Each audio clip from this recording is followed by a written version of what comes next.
Hey guys, how's it going? Kevin Cleary here with a knife video. This isn't going to be a really long video, just a short little discussion about how I've kind of been won over on something. If you've been around the channel for any length of time, you may have noticed a little bit of a trend that for a number of years, after my first few tries, I kind of went off of button locks because while there were a few decent ones, and a few that I would maybe consider pretty tough, pretty reliable, I just had some bad experiences with some of those early button locks. And yeah, some of them were from CRKT and some more budget-friendly places, but certainly not all. And it used to be pretty common. And now I should say, while I'm talking about button locks, you can't talk about this without bringing up Brian Ty. For the longest time, nearly all of his customs, and probably still, this may still be the case, they would all be button locks. And he just felt like the button lock was a great option to not interfere with the design of the knife. So he felt like he could do creatively whatever he wanted, and the button lock could just kind of be implemented into virtually any design. And, I think that's a great point from an artistic standpoint.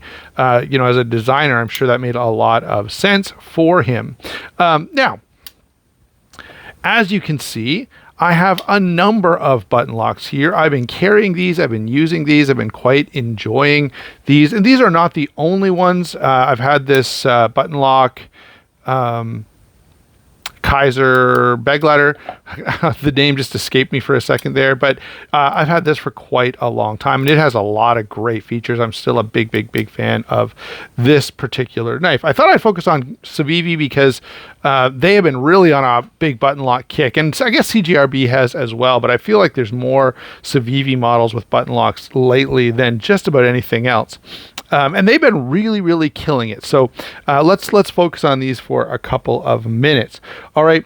Why did I kind of go off of button locks? Well, couple of things. You used to get, usually they'd be okay out of the box, but fairly shortly, even within a couple of weeks, sometimes you would start to get blade play. And that's because what would happen, especially in a more budget-friendly knife, is the materials wouldn't be maybe the greatest possible thing, and there would be just a little bit of wear on the pillar here that interfaces with the blade, and you'd get blade play. It kind of has to fit pretty exactly. Now these days, what they normally, or what they're often doing, is putting a slight angle on that pivot so it can kind of self-adjust and kind of keep itself in good working condition, which is a great solution for that little problem that used to come. And so lately, I just haven't seen that being such an issue the way it once was. The other big thing used to be that button locks doing the action on a button lock was notoriously difficult, but Civivi has really got that figured out. The detents are really nice on most of the button lock knives that we see these days. All right. And that's not just true of Civivi, it's true of CGRB, it's true of the Begleiter I showed you a couple of minutes ago. Okay. Really nice action. I remember kind of famously, Alan Elishewitz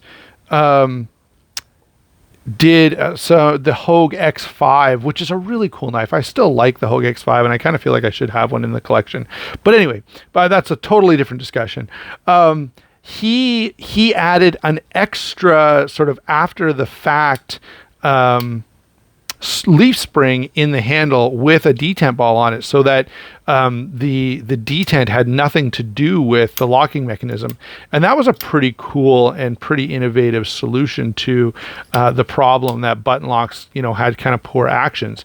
Now Civivi and most of the others these days have done that differently. They've changed the geometry a little bit around how the lock interfaces, and that kind of solves that problem. And they've done a great job of it. And it's kind of gone industry wide. So now these days, if you get a button lock, oftentimes you can get a really nice action. And I recall back when, Ferrum Forge did the partnership with ProTech to do the Mordax, their big claim to fame was their action. And the action was good. The action still is good, and they've used it on the Malibu and a few other things. But honestly, it's no better than these budget Civivis. At least, this is pretty crisp. It snaps nicely. it's, I don't see this being all that different. Obviously, the Elementum is a completely different ball of wax. But on these, even on this, the cheapest knife on the table here is going to be the Serene right here. And it's got a really, really nice detent. The Cubit also really, really enjoyable. By the way, thanks to Steve, Daily Pocket Dumps, for letting me borrow the Cubit for this video and one other that I want to make. I want to have this when I do the full review of this. Okay, so back to the button lock discussion. The question becomes, though, is the button lock for everybody? Is this the lock that you should be looking for on your knife? All right. And the fact is that one, locks are not the end all and be all. All right. I know a lot of people, myself included, talk about strong locks. And of course, Cold Steel is famous for the Triad lock. I have just happened to be sitting right here, the Manix 2 lockback, which I absolutely love. And so a lockback is going to be a stronger lock for you if that's a big, big deal. However, remember that the only lock that you can truly, really trust is going to be the constant lock, which you find on knives like the Lion Steel M2M. All right, and by constant I mean it's always locked. It cannot be unlocked, and that's what makes it very safe and very reliable. Okay. But yeah, so that's going to be a really good strong lock for you. The crossbar lock that we're seeing all over the place these days because Benchmade, the patent has run out on the crossbar lock. Okay, so that's again going to be a very, very strong lock. Probably these two are not going to be quite as fidgety as your average button lock. Although the Benchmades are certainly going to be closer than a lockback. What about, either the Snex back lock, the one that, actuates by sliding back and forth.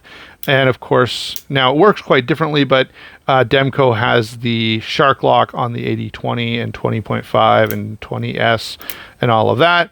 Okay, so that's going to be a good option for you. Again, there you kind of get that fidget ability back. What about compression lock? All right. We've kind of moved off of strength now. Compression locks, liner locks, various other options are not going to be the strongest locks in existence. But as we've pointed out, any knife that folds needs to be treated like it's a slip joint. And so that's not really the end all and be all. However, I will say this, over all of those different actions, the button lock does have an ease of use advantage. It is just dead simple.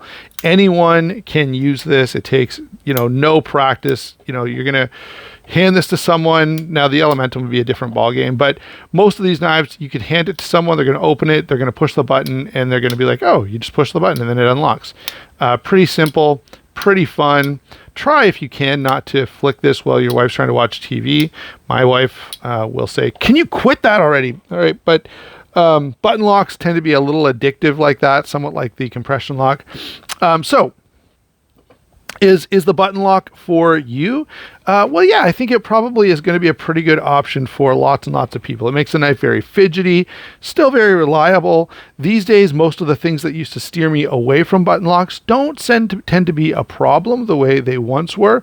Now, I did hear Metal Complex in a couple of videos a few months ago talk about the problem where you push the button lock through and it goes through so far that you actually end up interfering with the deployment of the blade. I haven't had that experience. I'll let you know if I ever do.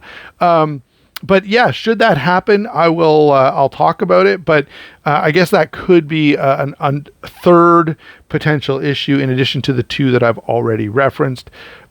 Generally speaking, yeah, in my experience is what I should have said. And really, as I talk to other people in the knife community, I don't see that happening too often. Maybe Metal Complex just has a particular way of doing that makes it a problem for them. But if you've experienced that, let me know down in the comments. If you're a button lock fan, if you're not a button lock fan, tell me why or why not. If you have a favorite lock, I'd love to hear that as well. Thanks a lot for watching. Don't forget to like and subscribe. Let me know what you think of button locks. I think I have become a fan, even though for a while I was kind of over it. But I have to say, I'm kind of enjoying the button locks. Thanks a lot for watching. We'll talk to you soon.